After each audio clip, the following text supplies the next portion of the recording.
I was standing in my childhood dining room on Thanksgiving 2024, holding hands with Sarah across the table while my former mother-in-law said grace, when Jennifer walked through the door carrying a 2-year-old boy who had Brandon Cole's eyes. And I watched my ex-wife's face crumble as she realized her little sister was wearing my grandmother's engagement ring. If you've got some time and maybe something to drink, settle in. This is going to take a while. So why did it take me 5 years to realize I'd been in love with the wrong sister the whole time? That's the question, isn't it? But before I answer that, you need to understand how I got here.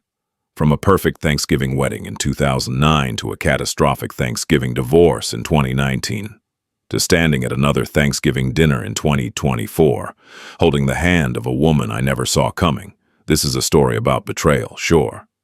But it's also about what happens when the worst thing that ever happened to you accidentally leads you to the best thing you never planned for. Let me start at the beginning. I met Jennifer Hayes at a teachers' conference in Columbus, Ohio back in October 2008. I was 23, fresh out of grad school, teaching 11th grade English at Riverside High. She was 21, teaching 2nd grade at an elementary school in the next district over. We were both attending a workshop called Engaging the Disengaged Student, which, looking back, is darkly ironic given how disengaged from me she'd eventually become. She had this laugh that filled the entire conference room. Loud, uninhibited, the kind of laugh that made strangers smile. I was sitting 3 rows back, pretending to take notes on my laptop, but really just watching her. When the workshop ended, I did something I never do. I walked up and introduced myself. That was either the most boring 2 hours of my life or a masterclass in how not to engage students, I said. I honestly can't tell which. She looked at me with these bright green eyes and said, "Both. Definitely both." Then she stuck out her hand. "Jennifer." "Christopher," I said, "but everyone calls me Chris." "Well, Chris. Want to grab coffee and complain about how useless that was?" We went to the Starbucks across the street.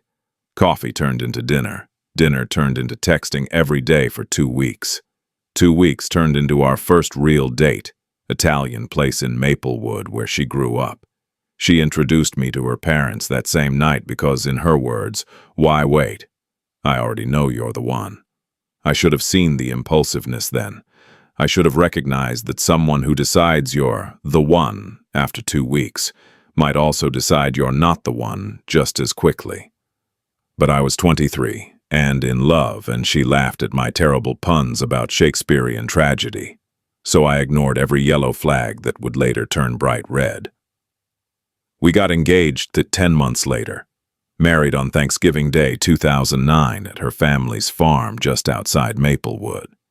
Her parents, Robert and Linda, owned 60 acres of farmland, corn and soybeans mostly, though Robert kept a small barn with chickens and 2 horses.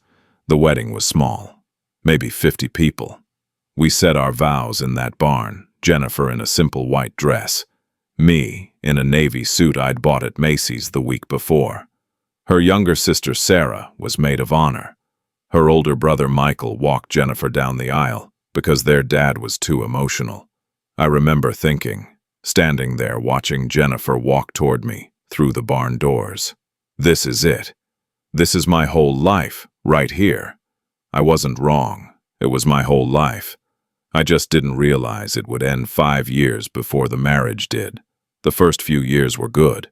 Great even. We moved into a little ranch house in Maplewood, 15 minutes from both our schools. Weekends were grading papers at the kitchen table, with coffee, going to Hayes family dinners every Sunday, double dating with Sarah and her boyfriend Tom. Summers were beach trips and teacher conferences and reading in bed until midnight. Jennifer was fun. That's the word everyone always used to describe her, fun. She'd blast music while cooking dinner and dance around the kitchen. She'd initiate sex in the middle of the afternoon for no reason. She'd suggest spontaneous road trips to Cleveland to see a concert or Cincinnati to try some restaurant she'd seen on Instagram. I was the opposite. Steady, predictable. I woke up at 6:30 every morning, went for a run, Made the same breakfast, scrambled eggs, toast, black coffee. I planned lessons 3 weeks in advance. I read the same authors over and over, Fitzgerald, Hemingway, Carver. I liked routine. For a while, we balanced each other. She pulled me out of my comfort zone. I gave her stability. But somewhere around 2015, the balance started tipping. "Don't you ever wonder if we settled too young?" she asked one night in July 2016. We were lying in bed, windows open, cicadas screaming outside. "If there's more out there." "More what?" I asked. "More anything. More excitement, more spontaneity, more life." I turned to look at her. "I don't need more. I have you." She stared at the ceiling. "That's the problem, Chris. You're too easily satisfied." I should have asked what she meant. I should have pushed the conversation further. Instead, I rolled over and went to sleep. That's who I was back then. Conflict avoidant to the point of self-destruction. The fights started getting more frequent after that. Little things at first. I'd forget to pick up milk on the way home. She'd forget to text me she'd be late. I'd suggest staying in on a Friday night. She'd accuse me of being boring. She'd suggest going out to a bar. I'd worry about money. By 2017, we were having sex maybe once a month, if that. I threw myself into work. Won Teacher of the Year that spring. Big deal at Riverside. Comes with a plaque and a $500 bonus and your photo in the school newsletter. I was so proud I couldn't wait to tell Jennifer. She was on her phone when I came home. I said, "I won Teacher of the Year." She looked up, smiled vaguely, said, "That's great, honey," and looked back down at her screen. That's when I knew something was really wrong. But knowing something is wrong and doing something about it are two different things. And I was very, very good at knowing things were wrong and doing absolutely nothing. Brandon Cole transferred to Riverside High in January 2019. History teacher, 40 years old, taught AP US history and coached freshman basketball. Tall, dark hair just starting to gray at the temples. One of those guys who wore blazers with jeans and somehow made it look cool instead of trying too hard. Jennifer suddenly became very interested in my work stories. "How's Brandon settling in?" she'd ask over dinner. "Fine, I guess. I don't really know him. You should invite him over for dinner sometime. He probably doesn't know many people yet." We never did invite him over. Looking back, I'm glad we didn't. I don't know how I would have handled eating dinner with my wife and the man she was fucking. All of us pretending everything was normal. February 2019, Jennifer announced she was training for a 5K. Started going for runs every evening after work, sometimes for 2 hours at a time. I thought it was great. She'd been complaining about feeling sluggish, so good for her for doing something about it. Except I drove past Riverside Park one evening in March, her claimed running route, and her car wasn't there. I checked her location on Find My Friends. We'd shared locations years earlier for safety. She was at a different park, 20 minutes away. I didn't confront her. I told myself there must be a good explanation. Maybe she wanted a change of scenery. Maybe the other park had better trails. Maybe I was being paranoid and controlling. If you've ever ignored a red flag because acknowledging it would force you to do something you're not ready to do, you know exactly how that feels. April brought the first real evidence. I was making coffee on a Saturday morning when Jennifer's phone buzzed on the counter. The preview notification said, "Can't wait to see you tonight. Same place." The contact name was just B. "Who's B?" I asked when she came downstairs. She grabbed the phone so fast she knocked over her water glass. "Just my running group." "Your running group? Texts you can't wait to see you." "It's just Brian, one of the guys in the group. He's organizing a group run tonight." "I didn't know you were running tonight." "I just decided. Is that okay, or do I need your permission?" That's how she did it. Turned every question into an accusation of control. Made me feel guilty for having perfectly reasonable concerns.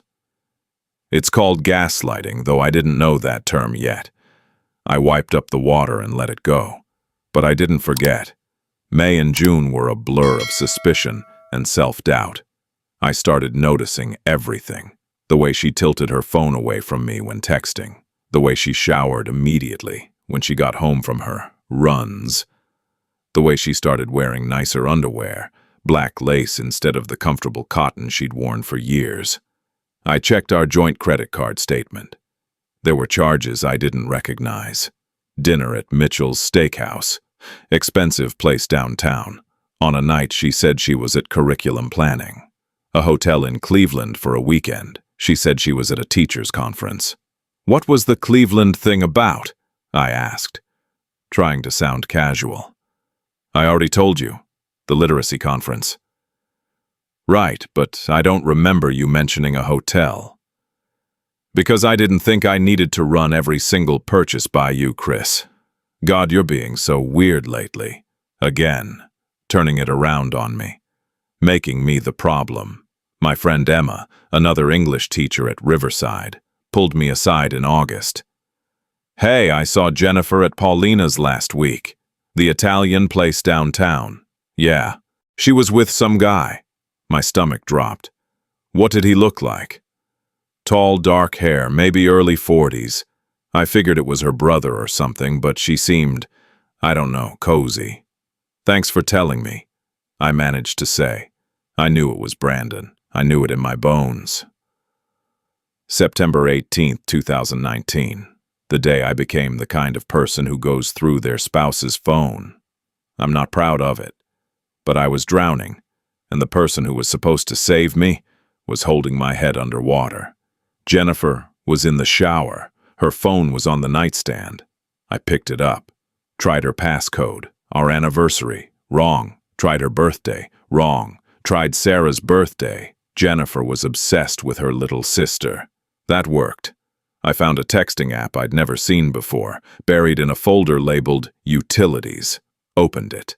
Messages with B. The most recent one was from that morning. Last night was amazing. I can't stop thinking about you. I scrolled up. Months of messages. Sexting, plans to meet, complaints about me. One from July. I told him I'm working late again. He believes everything. It's almost sad. Another from August. I think I'm in love with you. Another from September 10th. We need to figure out what we're telling our spouses. I can't keep lying to Mary. Mary, Brandon's wife, so he was married too. Great. That made me feel so much better. I took photos of everything with my own phone. Hands shaking so badly I had to retake half of them because they were blurred. Then, I put Jennifer's phone back exactly where I'd found it. When she came out of the bathroom, towel wrapped around her hair, she smiled at me, like nothing was wrong. Want to watch something tonight? I wanted to scream. I wanted to throw the phone at her. I wanted to collapse and sob. Instead, I said, sure, you pick. Because I still wasn't ready. Because confrontation terrified me. Because some part of me hoped I was wrong, even though I knew I wasn't. I tried to confront her in mid-October, printed out screenshots of the messages, laid them on the kitchen table. What is this? I asked. She looked at them, started crying. Chris, I'm so sorry. I was just venting to a friend. Nothing physical happened. A friend named B. Brandon. He's a teacher. We met at a conference. You told him you loved him. I didn't mean it like that. I meant it like friend love, like I love Emma or Sarah. You don't sext Emma or Sarah. Those weren't sexual. We were just joking around. She was lying to my face. We both knew it. But she was good at it. Good enough that some desperate part of me wanted to believe her.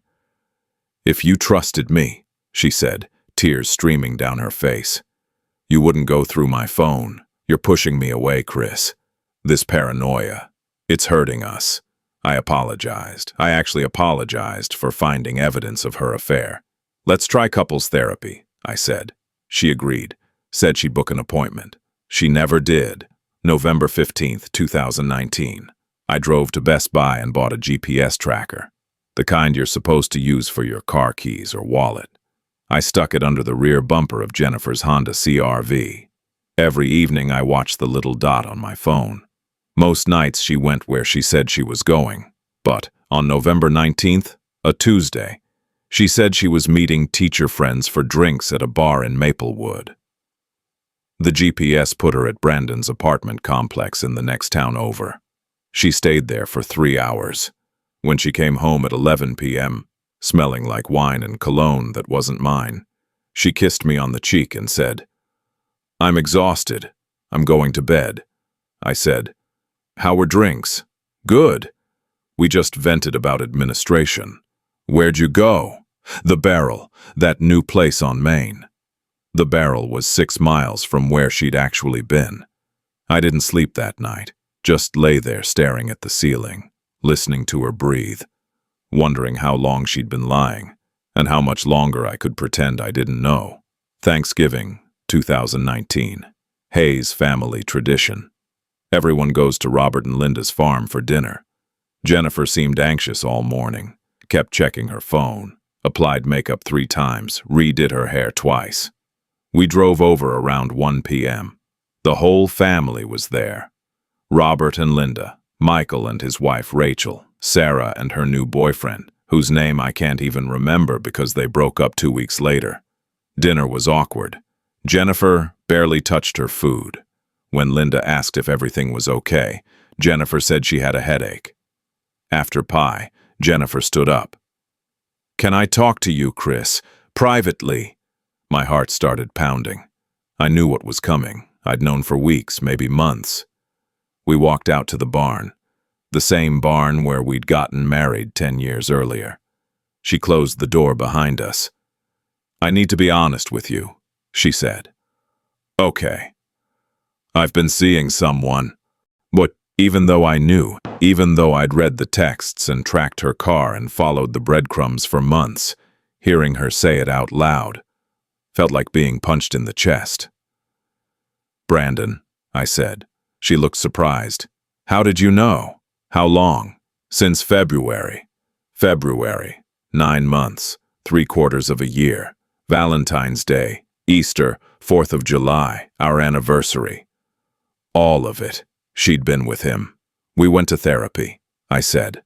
My voice sounded far away, like it belonged to someone else. "I asked you to try." "Chris, I did try, for years. But I'm not in love with you anymore. I haven't been for a long time." "When did you stop?" "I don't know. It wasn't one moment. It was just gradual." "And you didn't think to tell me? To give me a chance to fix it?" "There's nothing to fix. This is who I am. I need more than what we have. More than a husband who loves you. More than a stable life. More than safe," she said. "I need to feel alive. And I made you feel dead." She didn't answer, which was an answer. "What about therapy?" I asked again, desperately. "What about us?" "There is no us anymore. There hasn't been for a long time. Does Brandon's wife know?" "He's telling her tonight." "And you're leaving?" "Tonight. I'm leaving. Tonight." I wanted to fall apart. I wanted to beg. Instead, I asked the only question that mattered. "Did you ever actually love me?" She looked at me for a long moment. "I did. Just not the way you loved me." Then she walked out of the barn. I stood there alone for maybe 10 minutes, just breathing, trying to process what had just happened. When I finally went back to the house, Jennifer was at the dining table with her family. Everyone had stopped talking. "I have something to tell you all," Jennifer said. Linda's face went pale. Robert set down his coffee cup. "I'm leaving Chris. I've been seeing someone else, and I'm moving in with him tonight." You could have heard a pin drop. Michael said, "Jennifer, what the fuck?" Linda started crying. Sarah's face, I'll never forget her face. She looked at Jennifer like she was a stranger. Robert said, in this quiet, devastated voice, "Jennifer Marie Hayes, what have you done?" Jennifer grabbed her purse. "I'm sorry. I know you all love Chris, but I have to do what's right for me." Then she left. Just walked out, got in her car and drove away. I was left standing in the Hayes family kitchen, humiliated, while my soon-to-be ex-wife's family stared at me with pity. Sarah walked over and hugged me. Didn't say anything, just held me while I tried not to completely lose it. Linda said, "Christopher, I'm so sorry." "It's not your fault," I managed to say, but it felt like it was mine, like I'd failed somehow, like if I'd just been more exciting, more spontaneous, more alive. She wouldn't have left. I drove home alone that night. Half of Jennifer's closet was already empty. She'd planned this, packed while I was at work earlier that week. The house felt enormous and silent and wrong. I sat on our bedroom floor until 3 in the morning, staring at the empty space where her clothes used to hang. Then I called Emma. Could barely get the words out.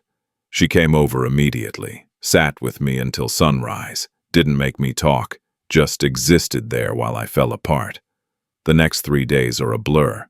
I called in sick to school, didn't eat, didn't shower, just existed in this weird fog of shock and grief. Emma came by every morning with coffee and bagels I didn't touch. Linda called twice a day to check in. Sarah texted, "I'm so sorry, none of this is your fault." I filed for divorce on December 2nd, 2019. No-fault divorce in Ohio. The lawyer said it would take 6 months to finalize. Jennifer moved in with Brandon. I found out through the school gossip network. Apparently, Brandon had left his wife, Mary, and their 2 kids. Mary took the kids and moved to Michigan to be near her parents. Brandon was teaching at a different high school now. The district had forced his transfer to avoid awkwardness. I avoided everywhere I might run into Jennifer. Didn't go to Hayes family dinners for weeks. Didn't leave the house except for work. My students could tell something was wrong. One kid asked if I was okay. I said I was fine. He said, "Mr. Hayes, you've been teaching The Great Gatsby for 3 weeks. We finished it 2 weeks ago." That's when I realized I needed help. I found a therapist, Dr. Lisa Torres, office in downtown Maplewood, kind eyes, professional but warm. First session, she asked what brought me in. I said, "My wife left me for another man, and I can't stop thinking about all the ways I failed." She said, "Tell me about those ways." So I did. Listed everything. Too boring, too predictable, too focused on work. Not spontaneous enough. Didn't initiate sex enough. Ignored warning signs, avoided confrontation. When I finished, Dr. Torres said, "And in what ways did Jennifer fail you?" I stared at her. "What? You've listed all your failures. What about hers?" I'd never thought about it that way. "She lied to you for 9 months," Dr. Torres said gently. "She gaslit you. She made you feel crazy for having reasonable concerns. She blamed you for her choices. That's not a failure on your part. That's a failure on hers." For the first time since Thanksgiving, I cried. Not just teared up, full body sobbing, the kind that makes your chest hurt. Dr. Torres handed me tissues and said, "This is good. Let it out." Christmas 2019 was brutal. Linda invited me to dinner. I almost said no. The thought of being there without Jennifer felt wrong, but Emma convinced me to go. "They're still your family," she said. "Don't let Jennifer take that from you too." So I went, brought wine and pie from the bakery downtown. The whole family was there, except Jennifer. Michael hugged me hard enough to crack my ribs. Linda cried and apologized about 50 times. Robert put his hand on my shoulder and said, "You're still my son." Sarah was there with a guy named Derek or Darren or something. I didn't pay attention. I was too focused on not falling apart. But I noticed Sarah kept looking at me throughout dinner. Concerned looks, checking in without words. When I caught her eye once, she smiled. Sad, but genuine. After dinner, we ended up alone in the kitchen doing dishes. Everyone else was in the living room watching a movie. "How are you really?" Sarah asked. "I'm surviving," I said. "That's not the same as being okay." "No, it's not." She put her hand over mine in the soapy water. I'm sorry she did this to you. You deserved better. I thought I was enough, I said. The words came out before I could stop them. You were. She just didn't realize it. I wanted to believe her. The divorce was finalized March 3rd, 2020. Jennifer didn't contest anything. Took her car, her personal stuff, split our savings 50-50. I kept the house, because I was the one making payments anyway. I heard through Linda that Jennifer was happy. Living with Brandon in a condo near Fort Myers, teaching at a school down there, posting Instagram photos of beach sunsets and date nights. I deleted Instagram. Spring 2020 was the pandemic. World shut down, schools went remote, everyone locked inside. In some ways it was a blessing. I had an excuse to be isolated. In other ways it was hell. Too much time alone with my thoughts. Sarah started texting me more, just checking in at first. How are you holding up? Need anything from the store? Want to do a Zoom call? I appreciated it, but also felt weird about it. She was Jennifer's sister. Getting close to her felt like a betrayal somehow. But Sarah was persistent. Dropped off groceries when I mentioned I hadn't been shopping. Sent me funny memes to cheer me up. Texted, good morning, every day like clockwork. By May we were texting constantly. Not about anything important, just life. What we were watching on Netflix, what we were cooking for dinner, what our students were doing on Zoom that was hilarious or infuriating. June 2020. Restrictions lifted a bit. Sarah asked if I wanted to go hiking. Just as friends, she said. I'm going stir-crazy, and I figured you might be too. So we went. Walked 5 miles through Mohican State Forest. Talked about everything except Jennifer. Sarah told me about work. She was a pediatric nurse at Maplewood General. Told me about her breakup with that boyfriend from Christmas. Told me about her parents' worry about Jennifer. She doesn't call, Sarah said. Hasn't in months. Mom's heartbroken. I'm sorry, I said. Don't apologize for her. We hiked in comfortable silence for a while.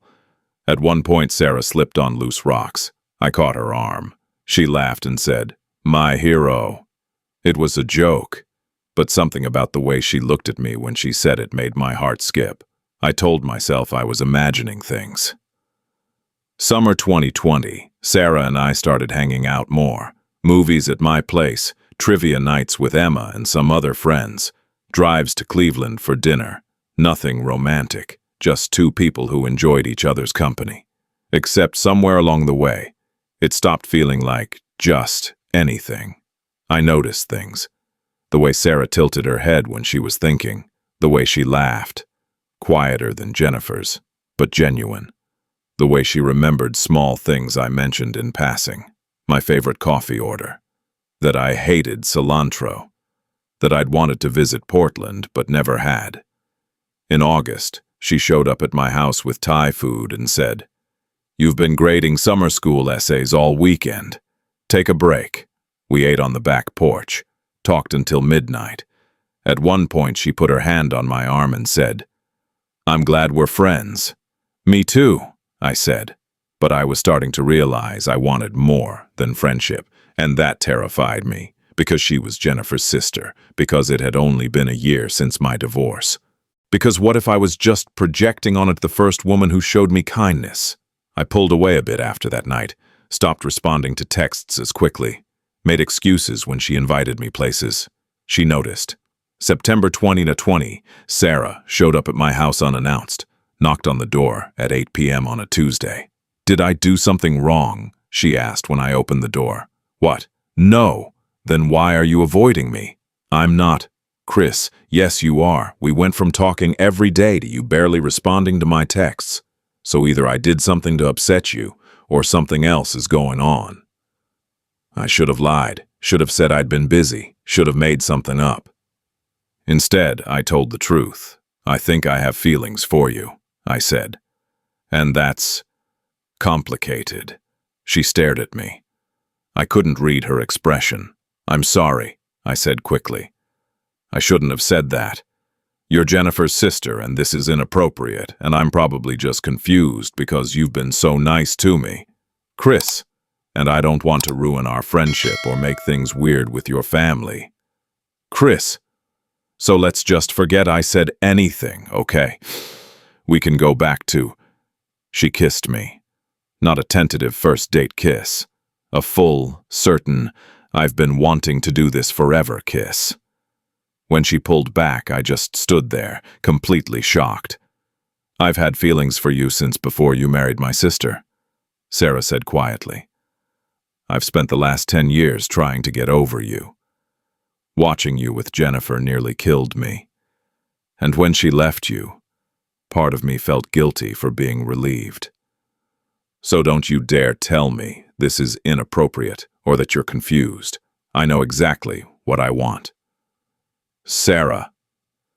I know it's complicated. I know people will judge us. I know my sister will lose her mind, but I don't care. I'm tired of pretending I don't love you. I kissed her again, pulled her inside, and for the first time in a year I felt something other than grief. We took it slow, didn't tell anyone at first, just spent time together. Dinners at my place, walks in the park, watching movies tangled up on my couch, learning each other. Sarah was different from Jennifer in every way. Quieter, more thoughtful. She listened when I talked instead of waiting for her turn to speak.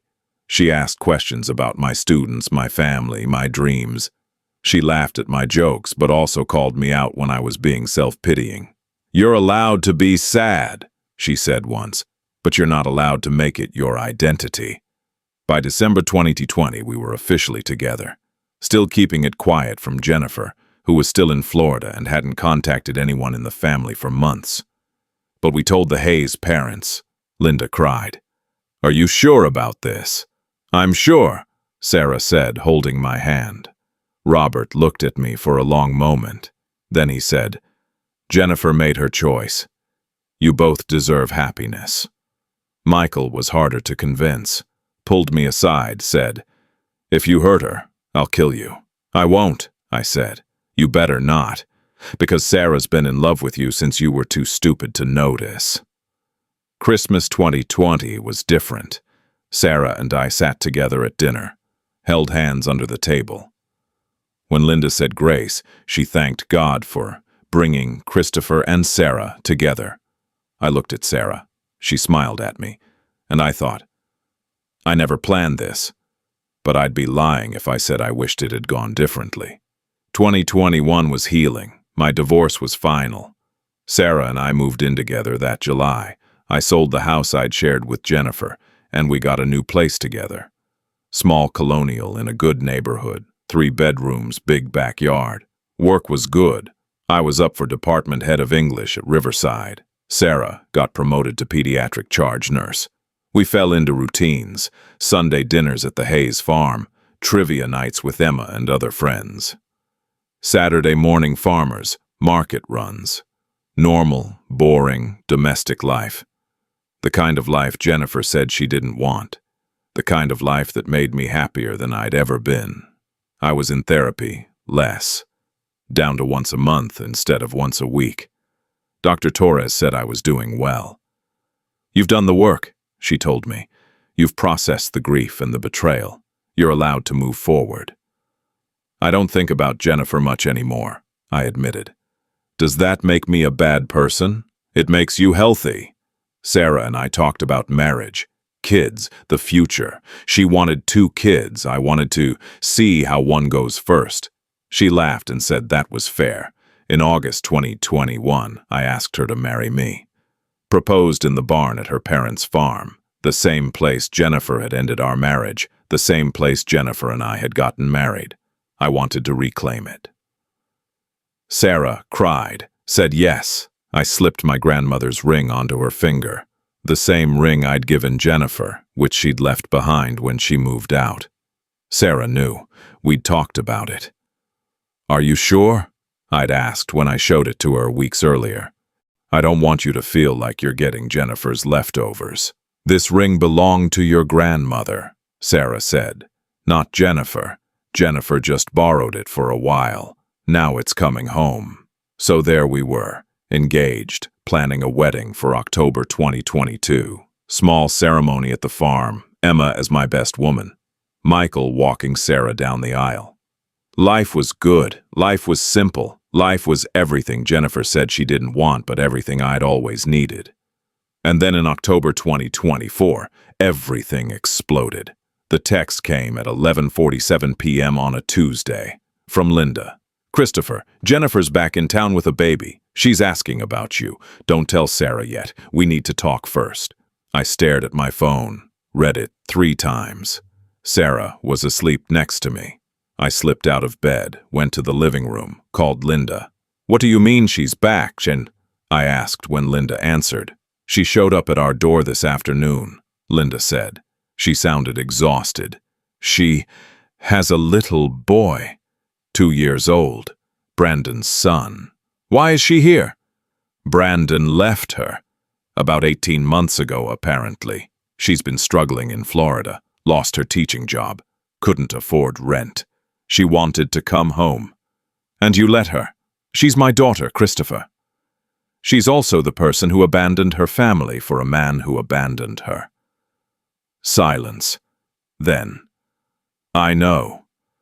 But that little boy doesn't deserve to suffer for his mother's mistakes." She was right. Of course she was right. "Why did you tell me not to tell Sarah?" I asked. "Because Jennifer doesn't know about you two yet. And when she finds out, Chris, it's going to be bad. We haven't done anything wrong. I know that. Robert knows that. But Jennifer won't see it that way." I looked toward the bedroom where Sarah was sleeping. My fiancée. The woman I was supposed to marry in 2 weeks. "What do you want me to do?" I asked Linda. "Come to dinner tomorrow night. Give us a chance to tell Jennifer before she finds out some other way." "Does she know Sarah and I are together?" "Not yet." Jesus Christ. "I'm sorry, Christopher. I know this is unfair, but I need you to trust me." I didn't sleep that night. Just lay next to Sarah, watching her breathe, knowing our peaceful life was about to detonate. I told Sarah the next morning over coffee. She went very still.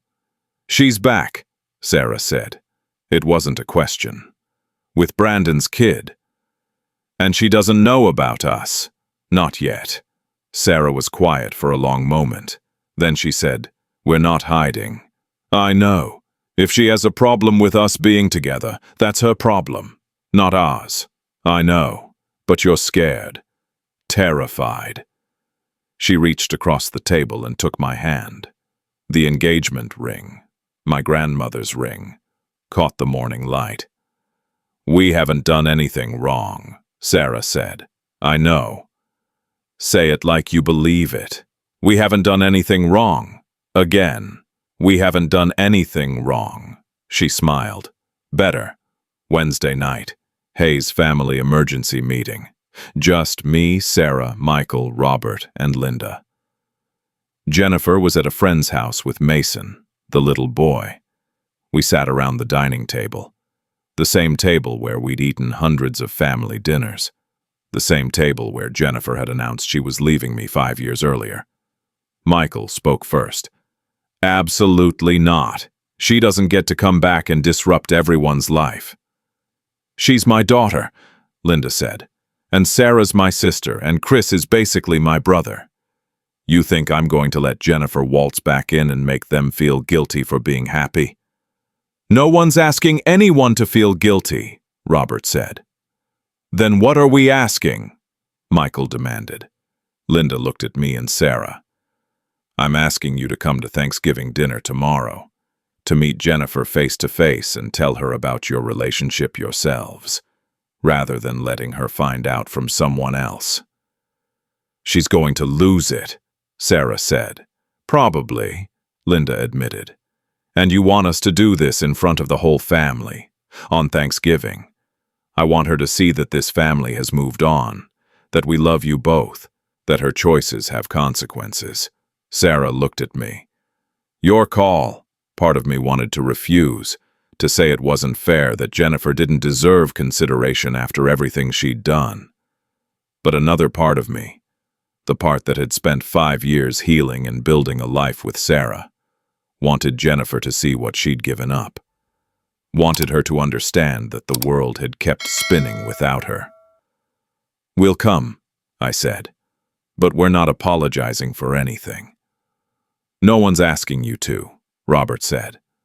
Thanksgiving Day, 2024. Sarah and I arrived at the farm at noon, early so we could help Linda prep dinner, so we could be there, settled and confident when Jennifer arrived at 2. I was wearing a navy button-down and jeans. Sarah wore a green dress that matched her eyes, and on her left hand, my grandmother's engagement ring. We helped set the table, put out the good china, made small talk with Robert about his corn yield. Acted normal even though my heart was pounding so hard I thought it might bruise my ribs. At 1:45, Linda pulled me aside. "You okay?" "Honestly, no, you don't have to do this." "Yes, I do." At 1:58, I heard a car pull up outside. Through the window, I saw Jennifer getting out. She looked thinner, tired, older than 36. She opened the back door and pulled out a toddler. Dark hair, Brandon's sharp features. "She's here," I said. Sarah came to stand next to me, took my hand. "We've got this," she said. The front door opened. Jennifer walked into the kitchen carrying Mason on her hip. She was mid-sentence to Linda. And the drive was actually pretty smooth. Mason slept for most of... Then she saw me, saw Sarah, saw our joined hands, saw the ring. Her face went through about 15 emotions in 3 seconds. Shock, confusion, recognition, horror. "Chris," she said, "I didn't know you'd be here." "Linda invited me," I said, kept my voice level, calm. Jennifer's eyes moved to Sarah, then back to our hands, then to the ring. "Are you fucking kidding me?" Her voice was quiet, dangerous. "Jennifer," Linda started. "My sister," Jennifer said louder now. "My sister." "Watch your language," Robert said, nodding toward Mason. But Jennifer was on a roll. "How long?" 3 years, Sarah said. Her voice was steady, but I felt her hand trembling in mine. 3 years, so you started fucking her right after I left. "Don't," I said. "Don't what? Don't call it what it is. You moved on to my sister before the divorce was even final." "The divorce was final in March 2020, I said. "Sarah and I didn't get together until September." "Oh, well, excuse me, 9 months. That makes it so much better." "Jennifer," Sarah said, "calm down. Don't you dare tell me to calm down. How could you do this to me?" "How could I?" Sarah's voice cracked. "How could you? You cheated on your husband for 9 months. You left him on Thanksgiving. You moved to Florida and didn't call for a year. And now you're angry that we found each other. You were supposed to be on my side. I was on your side. For years I watched you take Chris for granted. I listened to you complain about how boring he was. I bit my tongue when you left him for Brandon, and then I watched him fall apart, and I helped him heal. And somewhere along the way, I realized what I'd known since I was 19 years old. I love him, and I'm not sorry." The kitchen went silent except for Mason starting to whimper. Jennifer looked at me. "You replaced me." "No," I said. "I moved on. There's a difference. With my sister. With someone who actually loves me. I loved you. You loved the idea of me. The stability, the safety. But the second something more exciting came along, you left. So don't you dare act like I betrayed you by building a life after you destroyed ours." Jennifer's face crumpled.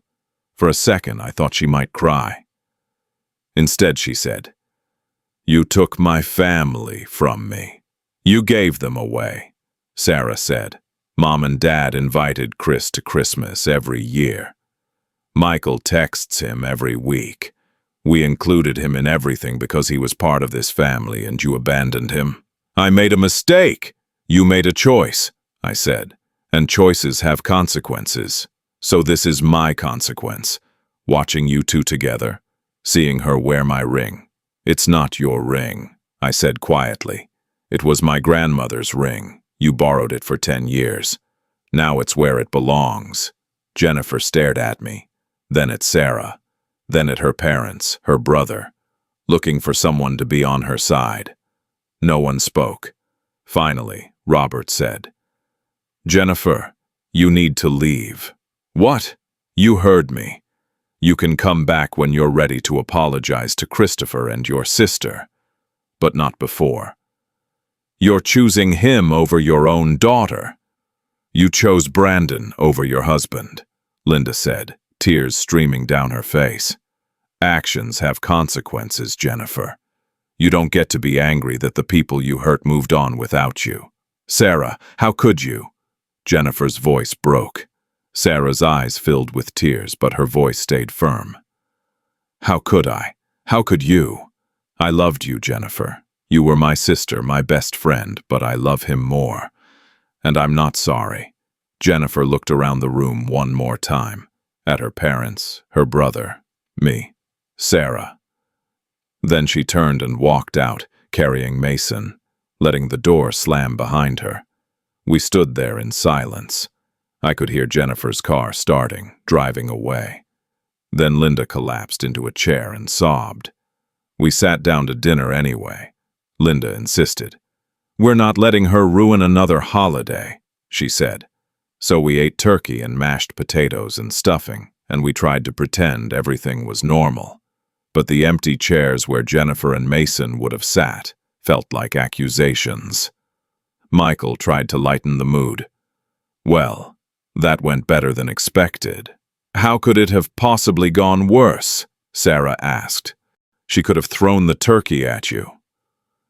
Despite everything, I laughed. So did Sarah, then Linda, then Robert. And just like that, the tension broke. After dinner, Linda said grace over pie. She thanked God for family, for health, for bringing Christopher and Sarah together, even though the path was hard. I held Sarah's hand under the table, looked around at these people who'd chosen me, who'd stood by me, who'd made me feel like I mattered, even after their daughter made me feel disposable. "I never planned this," I said out loud. Everyone looked at me.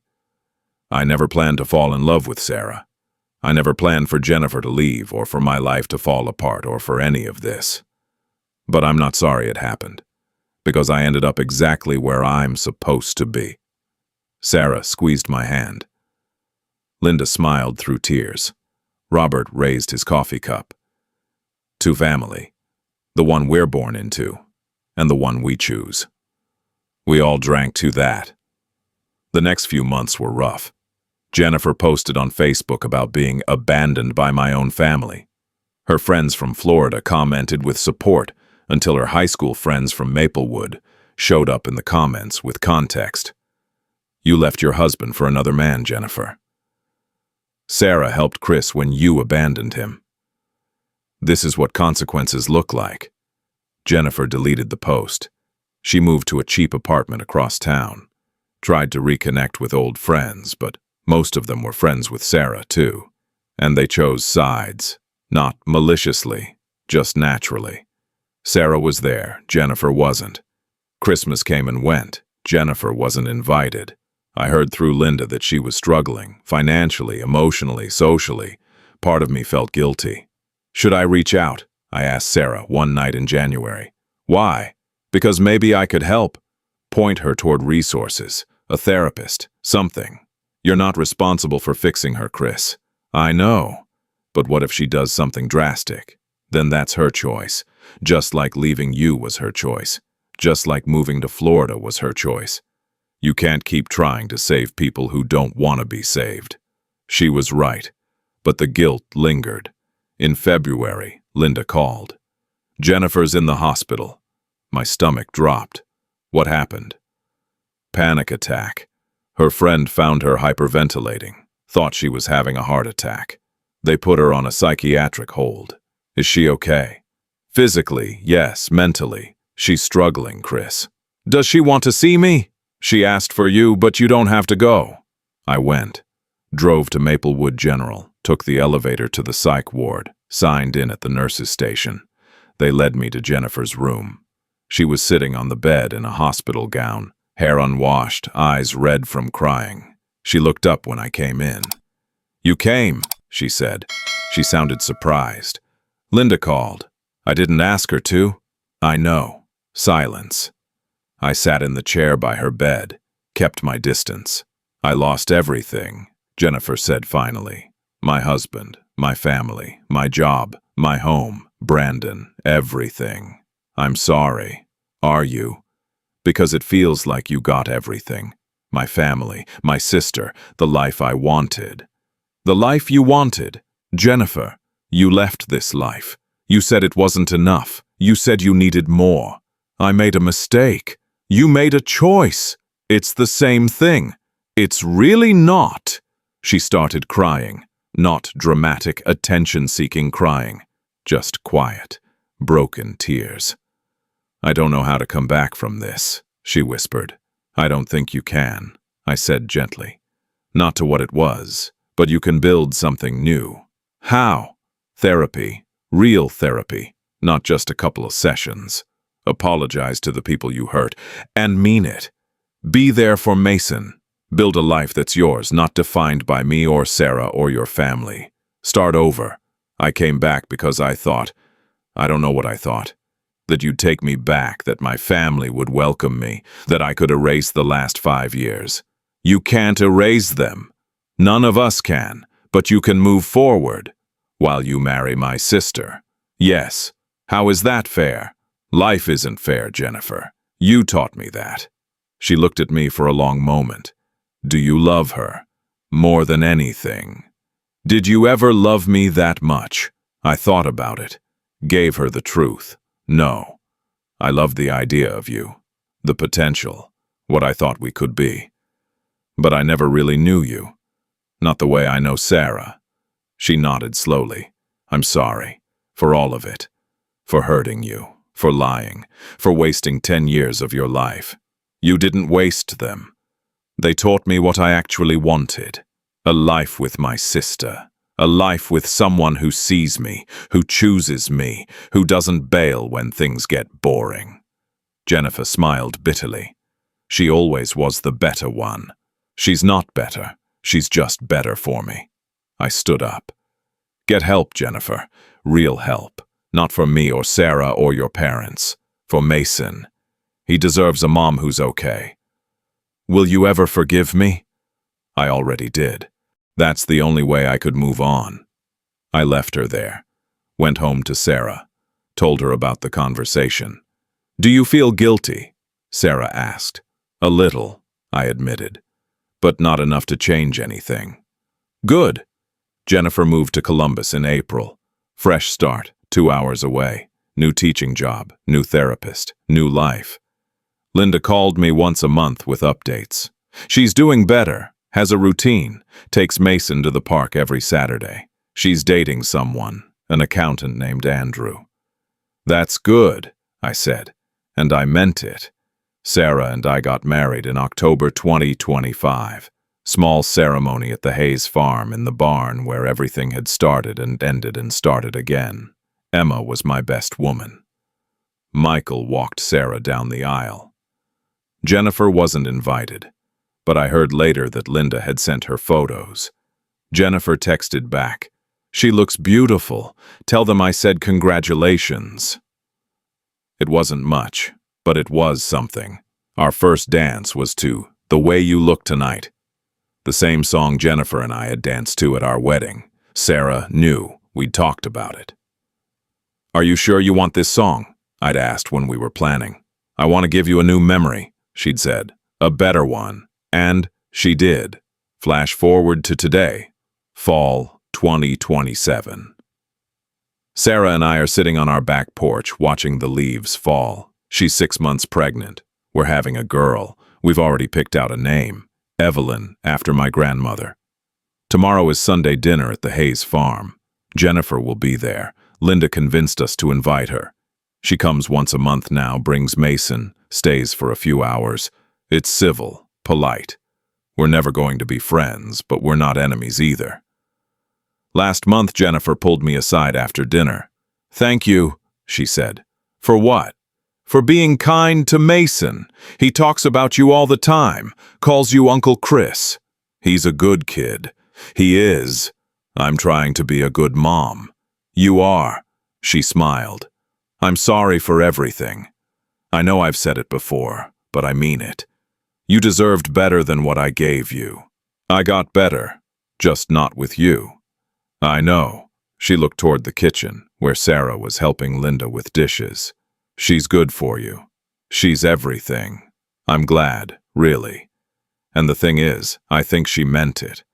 People ask me sometimes, at school, at church, people who know the story. Do you think you ended up with the right sister? And I tell them, I ended up with the right person. That's all that matters. Jennifer wasn't the villain in my story. She was just the wrong fit. Sarah isn't my revenge, she's my second chance. And maybe that's the real karma. Not that Jennifer lost me, but that I stopped losing sleep over losing her. I didn't destroy my ex-wife's life. I just built a better one without her in it. Some things aren't planned, they just happen. And sometimes the worst thing that ever happens to you leads you straight to the best thing you never saw coming. I never planned to fall in love with my wife's sister. But I'd be lying if I said I wished it had gone differently. Because I'm sitting on my porch with Sarah's hand in mine, feeling our daughter kick, surrounded by family that chose me, living a life that's mine. And that's not revenge, that's just living well.